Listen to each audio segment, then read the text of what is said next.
Salam sejahtera dalam kasih Tuhan Yesus Kristus. Selamat sore semua.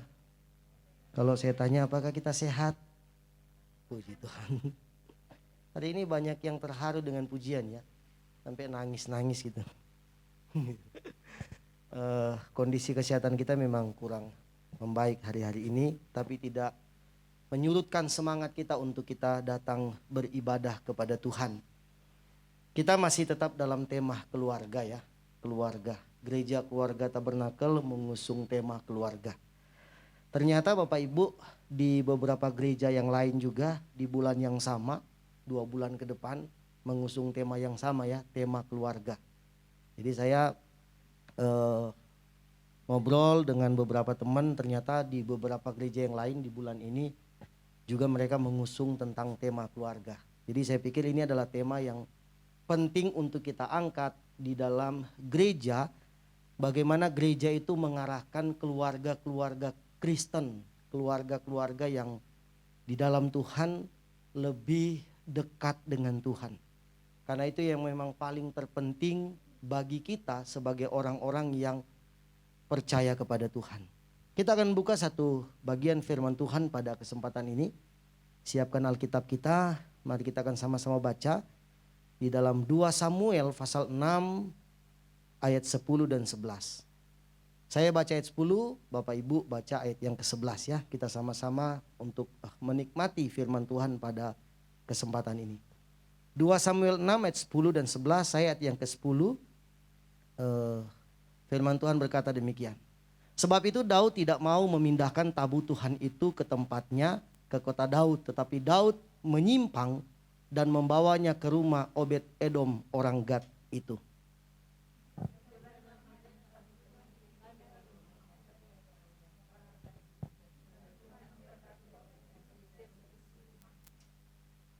Ya, tema keluarga ini sekali lagi tema yang sangat penting, sangat fundamental dalam kehidupan kekristenan. Kita bersyukur bahwa keluarga-keluarga kita itu mendapatkan anugerah Tuhan bisa hidup bersama Kristus. Itu yang paling penting ya. Ada banyak keluarga di luar sana yang hidup mereka jauh dari Kristus. Arah tujuan mereka tidak jelas dan sebagainya. Mungkin secara materi mereka lebih diberkati dalam tanda petik dari kehidupan kita. Mungkin ya secara materi mereka lebih kaya, lebih makmur.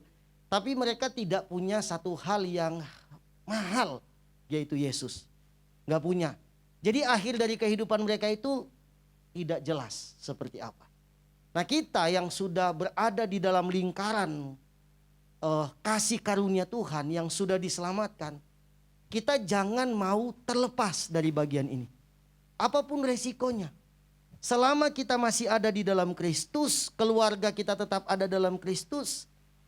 Tadi lagu bilang ya, 1000 alasan kita tetap memuji dan menyembah Tuhan. Itu penting.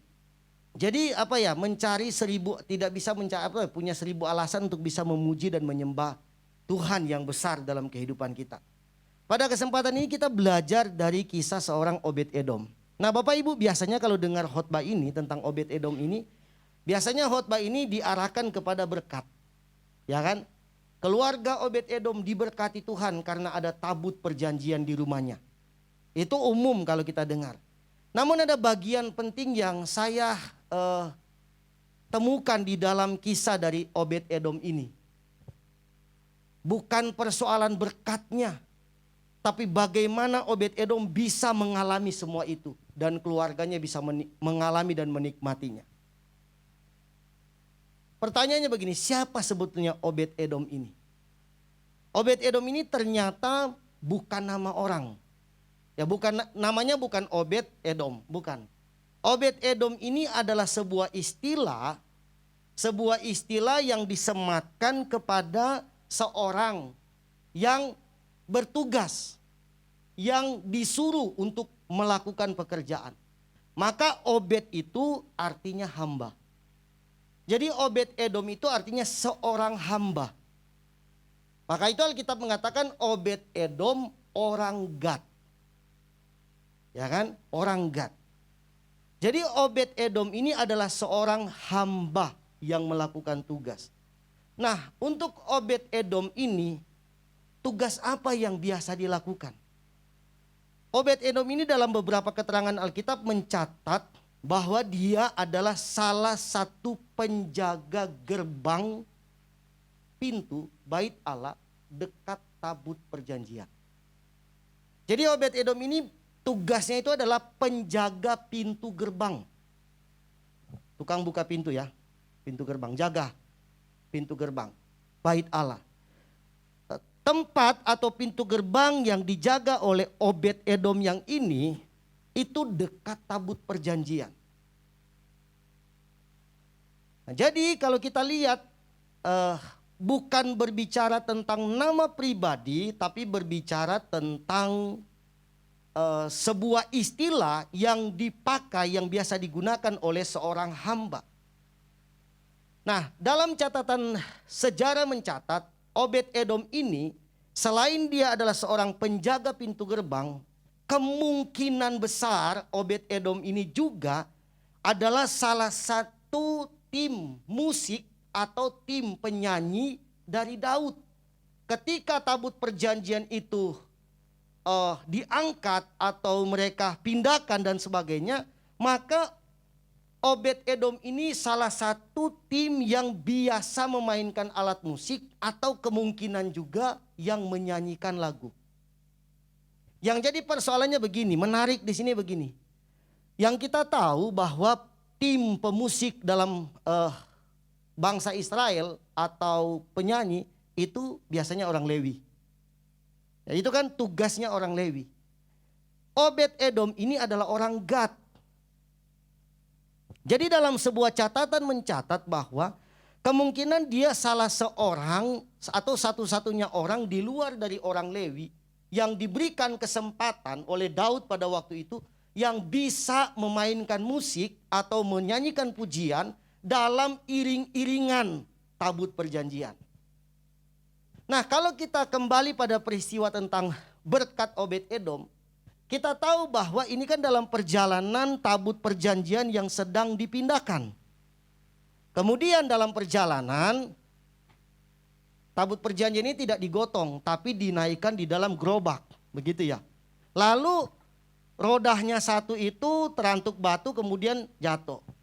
Pada waktu mau jatuh, Uzza mencoba untuk menahan. Ternyata Uzza malah mati karena memegang tabut perjanjian itu. Maka Daud mengambil keputusan, ini nggak boleh dibawa dulu ini. Nggak boleh ini dibawa. Ini harus disimpan dulu. Di mana naruhnya? Nah, Obed Edom ini dicatat atau ditafsirkan dia ikut bersama-sama dengan rombongan pada waktu iring-iringan itu dalam perjalanan sehingga dia dipilih oleh Daud untuk menitipkan tabut perjanjian ini di rumahnya. Maka disitulah peristiwa keluarga Obed Edom diberkati oleh Tuhan. Nah, kalau kita lihat Obed Edom ini dikatakan penjaga pintu gerbang ya. Kita coba lihat dulu di dalam 1 Tawarik 15 ayat 16 dan ayat 18. 1 Tawarik 15 ayat 16 dan 18 dikatakan begini. Daud memerintahkan para kepala orang Lewi itu supaya mereka menyuruh berdiri saudara-saudara sepuak mereka, yakni para penyanyi dengan membawa alat-alat musik seperti gambus, kecapi dan ceracap untuk memperdengarkan dengan nyaring lagu-lagu gembira. Kita lihat dulu bagian ini. Daud memerintahkan para kepala orang Lewi. Jadi suku Lewi ini bertugas untuk memainkan gambus, kecapi, ceracap. Lalu menyanyikan dengan nyaring lagu-lagu gembira. Nah, kita lihat ayat 18.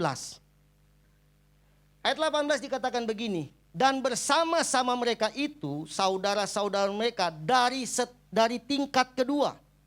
Jadi saudara-saudara mereka dari tingkat kedua.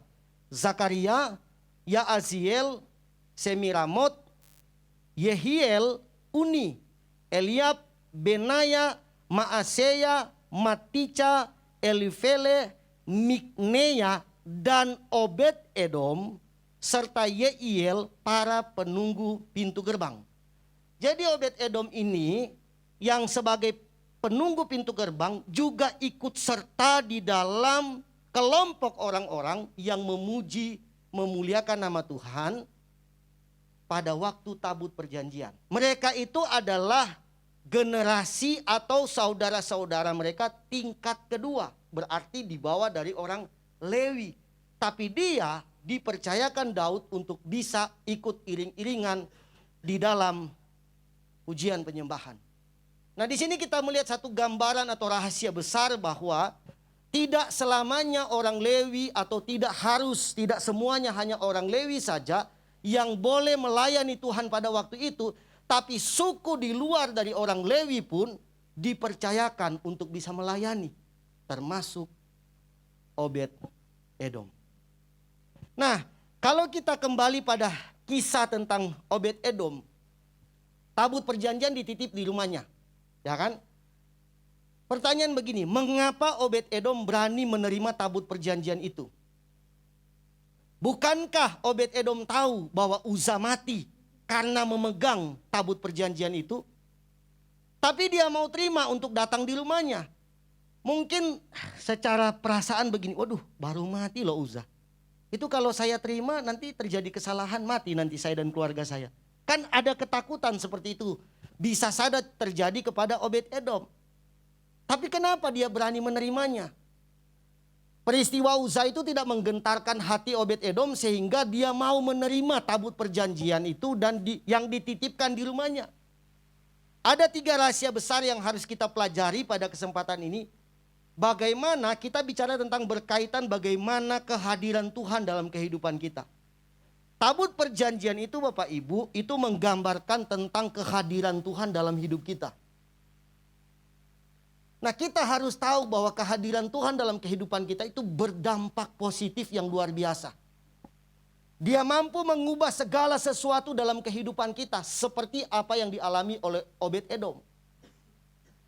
Namun dalam peristiwa Obed Edom ini ada peristiwa heroik, peristiwa yang mengerikan sebelum dia menerima tabut itu adalah Uza mati. Karena begitu kudusnya tabut perjanjian itu, begitu sucinya tabut perjanjian itu sehingga Uza yang menyentuhnya niatnya mau menyelamatkan biar nggak jatuh, tapi dia malah mati. Begitu sucinya, walaupun kalau kita jelaskan panjang lebar tentang peristiwa itu tidak hanya berhenti Uza menyentuh tabut itu, ada peristiwa yang lebih dari itu. Kenapa mereka harusnya memikulnya, tidak boleh menggunakan gerobak, tapi mereka melakukan itu sehingga itu peristiwa terjadi. Tapi yang kita mau soroti adalah bagaimana Obed Edom ini mau menerima tabut perjanjian itu. Kenapa dia berani? 1, kita harus menerima Yesus dalam hidup kita, ya kan? Itu penting. Nah, kenapa dia berani? 1, Obed Edom itu tahu bagaimana cara memperlakukan tabut perjanjian itu. Karena Obed Edom ini tahu, dia tugasnya di gerbang, jaga gerbang. Dan dia tahu sejarah peristiwa atau kondisi tabut perjanjian. Jadi Obed Edom ini tahu bagaimana cara memperlakukan tabut perjanjian itu. Dia nggak takut, silakan bawa ke rumah. Dia tahu bagaimana cara memperlakukannya. Nah, dalam kehidupan kita sebagai keluarga Kristen di dalam Tuhan, ya saya tadi tidak sempat memberitahukan judul khotbahnya itu adalah keluargaku, gerejaku. Jadi keluarga kita ini adalah gereja kita. Nah, jadi kalau kita tahu bagaimana cara memperlakukan Tuhan dalam kehidupan rumah tangga kita, dalam kehidupan keluarga kita, maka itu menjadi berkat yang luar biasa dalam kehidupan keluarga kita. Karena tabut perjanjian itu berbicara tentang kehadiran Tuhan dalam kehidupan keluarga Obed Edom. Berapa banyak kali Yesus hadir di tengah-tengah keluarga kita, tapi kita tidak tahu bagaimana cara memperlakukannya, bagaimana cara menyambutnya, bagaimana cara mempersilakan dia masuk di tengah keluarga kita, sehingga tidak menjadi sesuatu berkat dalam hidup rumah tangga kita. Kita tidak boleh bersenang hati sudah jadi orang Kristen. Karena ada banyak orang Kristen yang masih gagal memahami tentang Tuhan. Masih gagal memahami tentang Yesus dan karya Yesus dalam hidup mereka. Masih ada banyak keluarga Kristen yang belum tahu, belum memahami kenapa Yesus itu hadir dalam kehidupan keluarganya. untuk membawa perubahan, memberikan sesuatu yang berbeda di tengah-tengah keluarganya. Obed Edom ini tahu bagaimana cara dia memperlakukan tabut perjanjian itu. Dia tahu bagaimana cara dia menghargainya atau cara memperlakukannya. Dia silakan masuk. Kemudian yang kedua, Obed Edom ini tahu bagaimana cara menghormati. Ya, tahu bagaimana cara menghormati. Jadi tahu bagaimana cara memperlakukannya itu artinya dia tahu bagaimana cara menghormatinya, menghormati tabut perjanjian. Tidak memperlakukan dengan sembarangan, tidak memperlakukan dengan asal-asalan. Dia tahu bagaimana cara dia menghormati tabut perjanjian. Dalam keluarga kita itu kita diharapkan kita bisa membawa keluarga kita bisa mendidik keluarga kita bagaimana cara menghormati Tuhan dalam keluarga kita. Mendidik anak-anak bagaimana cara menghormati Tuhan. Bahkan mendidik diri sendiri. Sebenarnya hal yang paling berat adalah mendidik diri sendiri. Karena mendidik orang lain itu gampang. Nasehatin orang lain itu gampang. Tapi mendidik diri sendiri itu bukan perkara yang gampang. Ya kan, kita tuh bertarung dengan kepintaran kita, ego kita, kemampuan kita secara manusia. Kita menimbang-nimbang, kayaknya saya lebih benar dari Tuhan. Jadi kita harus menghormati Tuhan, menghargai kehadiran Tuhan dalam keluarga kita. Itulah yang dinamakan keluargaku adalah gerejaku. Karena tugas gereja itu adalah menghormati Tuhan. Tuhan tidak mungkin menciptakan satu generasi manusia yang akhirnya hanya membangkang, membantah dan berontak kepada Tuhan. Nggak mungkin. Meskipun pemberontakan itu terjadi awal penciptaan. Adam dan Hawa itu berontak sama Tuhan karena mereka ikut perintah ular. Berontak sama Tuhan. Akhirnya terjadi perdebatan di Taman Eden. Ya kan? Alasan segala macam itu mulai di Taman Eden itu. Oh dia yang ini, oh dia itu, oh dia itu. Mulai terjadi alasan, ada pembangkangan, pemberontakan. Setan itu kan berontak ya, dibuang. Membangkang, memberontak kepada Tuhan. Tidak menghormati Tuhan. Keluarga Kristen harus menghormati Tuhan. Mazmur 112 ayat 1. Dikatakan haleluya. Berbahagialah orang yang takut akan Tuhan, yang sangat suka kepada segala perintahnya. Kata takut akan Tuhan di sini artinya menghormati Tuhan. Jadi kalau dikatakan berbahagialah orang yang menghormati akan Tuhan, yang sangat suka kepada segala perintahnya. Perhatikan kata berbahagialah. Berbahagialah itu berkaitan dengan segala sesuatu yang menyenangkan. Berbahagialah orang yang menghormati Tuhan. Keluarga harus menghormati Tuhan. Kita gereja, keluarga tabernakel tidak hanya berputar-putar pada ritual ibadah saja, tapi kita di sini diajarkan bagaimana cara kita menghormati Tuhan. Dalam segala sikap kita, dalam segala sepak terjang kita, gereja harus menghormati Tuhan. Karena inilah ciri-ciri dari gereja itu adalah menghormati Tuhan. Menghormati, memberikan penghormatan kepada Tuhan. Ku kagum hormat akan Engkau Tuhan. Mengagumi kebesaran Tuhan. Berapa banyak kali kita mengucap syukur kepada Tuhan meskipun dalam kesulitan. Berapa banyak kali kita mengucapkan terima kasih Tuhan meskipun hari ini saya belum sukses. Hari ini saya belum berhasil Tuhan. Tahun ini saya masih stagnan usaha saya. Belum jalan lancar menurut pikiran saya. Menurut target saya belum memenuhi target tahun ini. Terima kasih Tuhan. Saya mendapatkan cuplikan khotbah orang luar. Belajarlah katanya. Berdoa itu diubah, diganti. Jangan meminta, tapi berterima kasih. Kalau kita doa, Tuhan saya minta Tuhan biar saya diberikan kesehatan. Saya minta Tuhan supaya usaha saya diberkati. Saya minta Tuhan supaya jalan hidup saya lancar. Supaya rencana saya ke depan berhasil. Saya minta Tuhan. Hamba Tuhan itu bilang diubah dengan kata terima kasih. Terima kasih Tuhan buat kesehatanmu. Terima kasih buat keberhasilan tahun depan Tuhan. Padahal belum loh. Terima kasih buat segala berkat-Mu Tuhan di kemudian hari. Usaha yang saya bangun di kemudian hari. Terima kasih Tuhan. Terima kasih Tuhan sudah buat sukses. Rasanya sulit ya kalau kita mau berterima kasih sesuatu yang belum kita dapatkan. Bagaimana saya mau terima kasih saya belum dapat.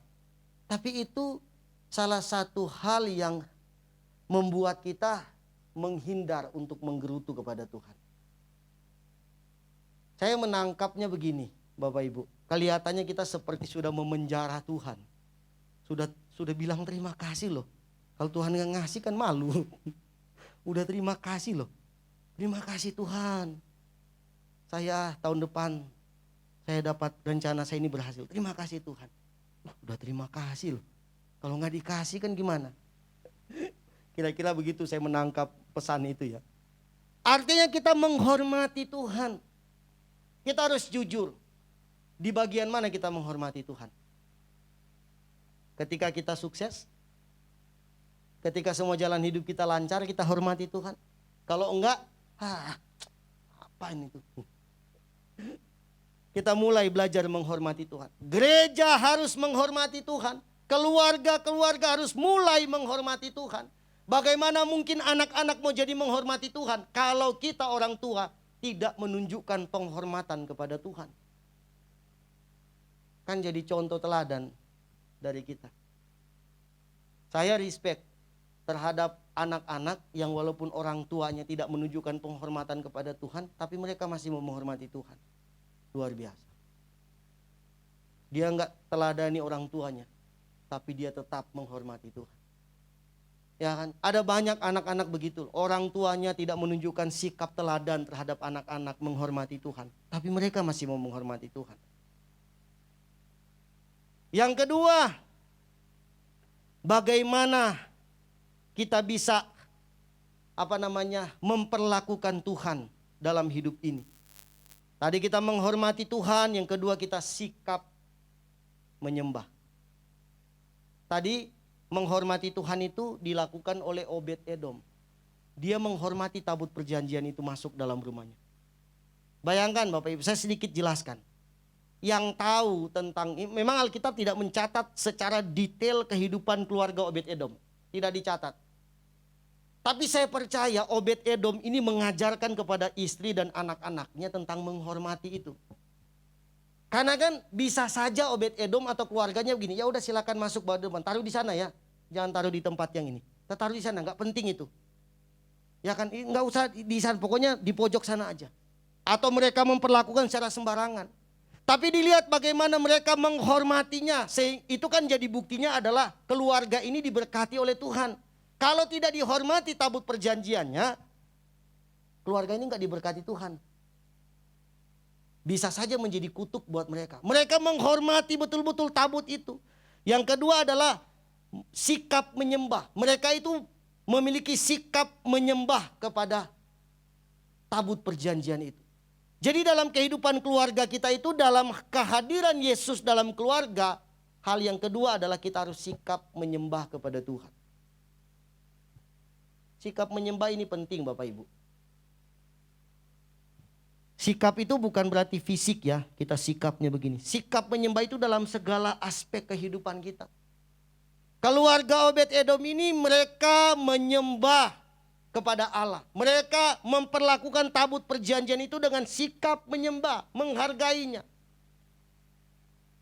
Pesan firman Tuhan di dalam Lukas 4 ayat 8, setan aja disuruh menyembah Allah. Dikatakan begini, tetapi Yesus berkata kepadanya, Lukas 4 ayat 8 ya, tetapi Yesus berkata kepadanya, ada tertulis, engkau harus menyembah Tuhan Allahmu dan hanya kepada Dia sajalah engkau berbakti. Ini kan bagaimana Yesus menyatakan kepada setan iblis itu tentang hanya kepada Allah saja kamu menyembah. Karena setan iblis mau menarik penyembahan itu. Sembah saya, nanti saya berikan ini. Sekarang dunia tuh begitu Bapak Ibu. Kita disuruh menyembah hal-hal yang sifatnya modern sekarang. Menyembah hal-hal yang sifatnya mutakhir. Disuruh menyembah sekarang. Lebih memilih menyembah Tuhan, lebih memilih menyembah hal-hal yang sifatnya modern daripada menyembah Tuhan. Banyak sekarang terjadi. Gereja itu mulai digiring perlahan-lahan. Pribadi kita tuh mulai digiring perlahan-lahan. Kita harus waspada pada bagian ini. Kepada siapa kita menyembah? Kepada Tuhan atau kepada perkara dunia? Banyak tawaran-tawaran sekarang yang menggiurkan, membuat kita mulai jauh dari kasih karunia Tuhan. Hati-hati. Betul-betul kita harus waspada pada bagian ini. Ngajarkan kepada keluarga kita, kepada anak-anak kita untuk memilih menyembah hanya kepada Tuhan. Dalam kelas teens tadi pagi saya bilang, kalau judulnya Yesus hadir dalam kehidupan kita, judul mereka. Kalau Yesus hadir dalam kehidupan kalian, satu hal, perlakukan Yesus setinggi-tinggi mungkin, sehormat-hormat mungkin dalam hidup kalian. Punya rencana, punya cita-cita, punya keinginan, silakan. Tapi libatkan Yesus dalam hidup kalian. Anak-anak juga saya ajarkan gitu. Kita berupaya Bapak Ibu sekeras mungkin, semampu mungkin kita berupaya dalam dunia ini. Tapi semuanya adalah rencana Tuhan. Betul Bapak Ibu. Seberapa kuat, seberapa mampu kita untuk membawa keluarga kita kecil ini, untuk kita bisa mencapai kesuksesan. Seberapa kuat kita. Kalau nggak libatkan Tuhan, kita bisa keok di tengah jalan. Banyak keluarga-keluarga di luar sana, ujung-ujungnya mengalami kehancuran. Karena mereka membangun dengan kekuatan mereka sendiri. Tidak mau menyembah kepada Tuhan. Tuhan sudah tawarkan diri, ini saya. Tapi mereka mengabaikan semuanya itu. Jangan terjadi kepada kita. Seberapapun kita ada di gereja keluarga Tabernakel Induk Bandung ini, mari kita bawa keluarga kita kepada Tuhan, kepada penyembahan kepada Tuhan. Saya sudah bilang, kita mewariskan apa kepada anak-anak kita? Kekayaan sebanyak mungkin. Kalau mereka nggak dekat dengan Tuhan, dalam sekejap itu lenyap. Nggak ada apa-apanya Bapak Ibu. Tapi kalau kita ajarkan mereka untuk menyembah hanya kepada Tuhan, punya sikap menghormati dan menyembah kepada Allah, kita juga harus melakukan sikap menghormati dan menyembah kepada Tuhan. Tidak mempermainkan Tuhan dalam kehidupan kita. Tenang Bapak Ibu, percayalah. Obed-Edom ini salah satu contoh keluarga yang sangat diberkati oleh Tuhan. Selama tabut perjanjian ada di rumahnya, hidup keluarga Obed-Edom dalam berkat yang luar biasa. Selama Kristus ada dalam kehidupan kita, dan kita memperlakukan dia dengan sikap menyembah, selama itu hidup kita akan dalam berkat Tuhan yang besar. Sikap menyembah. Menyembah itu artinya kita mengakui Tuhan dalam hidup kita, dalam keluarga kita. Mengakui Tuhan. Hanya itu aja Bapak Ibu. Banyak orang loh yang rela-rela mau naik ke puncak gunung untuk menyembah setan, ya kan? Cari pesugihan, Bapak Ibu tahu kan? Istilah-istilah seperti itu ya. Mau menyembah setan di Gunung Kawi dan sebagainya. Rela loh mereka ke sana, bawa harta kekayaan yang dibayarkan kepada setan itu untuk ditukarkan. Mereka menyembah bermalam-malam di sana. Hanya untuk satu yang mereka cari, kekayaan. Padahal kekayaan yang mereka dapatkan, kekayaan palsu semua. Karena dari setan. Kalau kita ini kekayaan, berkat ini asli dari Tuhan. Amin. Makanya kita menikmatinya dengan damai sejahtera. Enggak ada yang harus jadi tumbal dalam hidup kita. Enggak ada. Kenapa kita tidak mau menyembah kepada Tuhan? Kita ikut mereka atau bukan ikut. Berkaca, bercermin kepada mereka yang mau mengorbankan dirinya untuk menyembah di Gunung Kawi. Dewa ular, dewi ular lah segala macam. Nyai, nyiuk lah segala macam. Mereka mau menyembah. Ada hal yang mereka dapatkan dalam pandangan mata jasmani. Ada, oh mereka dapat usaha mereka sukses. Dagangan mereka lancar. Berapa lama? Selesai. Ada cerita dari Ibu Ariana dulu yang dagang di daerah Jalan Katamso sana. Kita pernah lihat itu, ramai sekali dagangannya. Saya juga lihat, ramai sekali. Baru juga dagang. Wow, langsung kaya mendadak. Ntar tahun pertama mati suaminya. Mati anak-anaknya, mati. Akan jadi tumbal. Dia menyembah kepada setan kok. Nggak ada yang gratis untuk iblis. Nggak ada. Harga kita adalah nyawa kita harus jadi taruhan. Tapi kepada Yesus beda. Dia rela mati di atas kayu salib. Menggantikan kita. Supaya kita yang tadinya harus mati memperoleh hidup yang kekal. Yang tadinya kita miskin, buta, telanjang. Kita dibuat kaya oleh Tuhan. Dipulihkan oleh Tuhan. Dan diangkat sebagai anak raja dalam kemuliaan Tuhan. Amin. Bukankah itu yang kita inginkan dalam keluarga kita? Alami berkat Tuhan seperti Obed-Edom. Terima dia dalam hidup rumah tangga kita. Biarkan dia berkarya dalam keluarga kita. Biarkan Tuhan bekerja untuk memulihkan keluarga kita. Seperti Obed-Edom, hormatilah tabut perjanjian. Hormatilah Tuhan dalam hidup kita. Jangan main-main. Jangan memperlakukan Tuhan dengan sembarangan dalam hidup kita. Hormati, bawa keluarga kita. Bangun mezbah kepada Tuhan. Penyembahan. Karena itu penting. Terakhir, memuji Tuhan. Jadi menyembah Tuhan, kemudian terakhir sikap memuji Tuhan. Mazmur 22 ayat 24 dikatakan, kamu yang takut akan Tuhan, pujilah dia, hai segenap anak cucu Yakub. Muliakanlah dia, dan gentarlah terhadap dia, hai segenap anak cucu Israel. Artinya pujian penyembahan harus sifat turun-temurun. Sampai kepada anak cucu loh. Nanti cucu kita itu punya istri, punya suami, punya anak, punya cucu lagi. Terus menerus secara turun-temurun.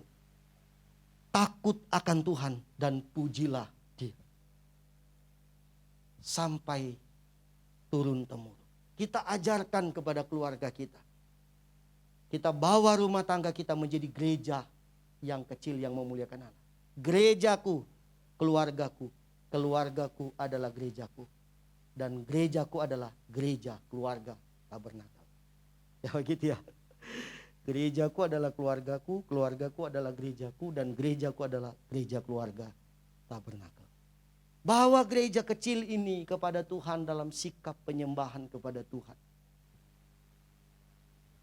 Kita menginginkan gereja ini Bapak Ibu menjadi gereja yang menjaring jiwa banyak-banyak. Itu yang kita harapkan. Tuhan, biarlah gereja ini boleh menjadi alat Tuhan untuk menjangkau jiwa-jiwa. Tuhan mulai menjawab perlahan-lahan pergumulan doa kita. Ada yang mau gabung, ada yang mau gini. Tapi itu baru kecil. Kita doakan gereja kita menjadi gereja yang lebih besar. Tapi PR terbesar dalam hidup kita adalah membawa gereja kita untuk tetap menyembah hanya kepada Tuhan. Sebagai gereja, sebagai keluarga di dalam Tuhan. Transferkan bagian ini atau salurkan hal ini kepada keluarga kita, kepada orang lain. Bawa mereka kepada penyembahan hanya kepada Tuhan. Jangan tinggalkan mereka Bapak Ibu. Selama kita masih bisa bernafas. Amin. Ada waktunya kita sudah gak bisa bernafas lagi. Bapak Ibu punya impian mau matinya gimana? Kalau saya ingin kalau dipanggil Tuhan pas lagi khotbah. Selesai. Gak apa-apa kan? Tapi belum sekarang. Karena kalau saya bilang sekarang istri saya udah mulai dari bawah gini. Tuh tanggung jawabnya masih banyak tau gak gitu. Padahal kan kalau Tuhan pun panggil, saya percaya yang ditinggal dipelihara Tuhan. Amin. Kenapa kita harus khawatir?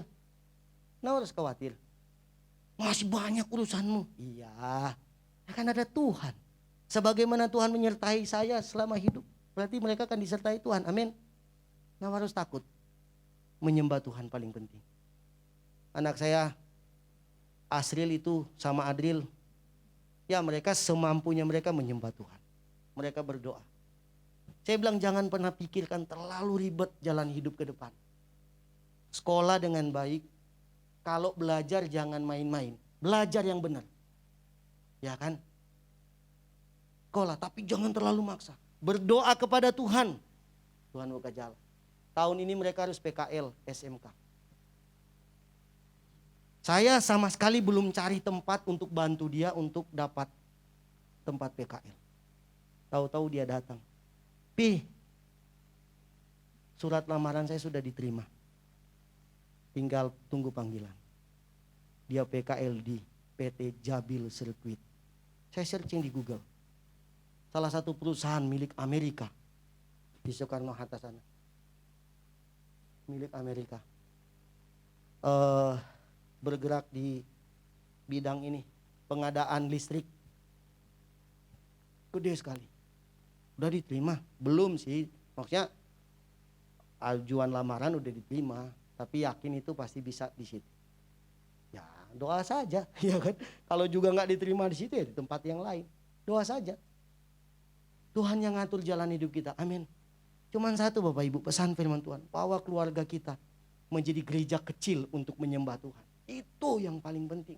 Apa rahasia kesuksesanmu dalam hidupmu? Belajar kepada Obed-Edom.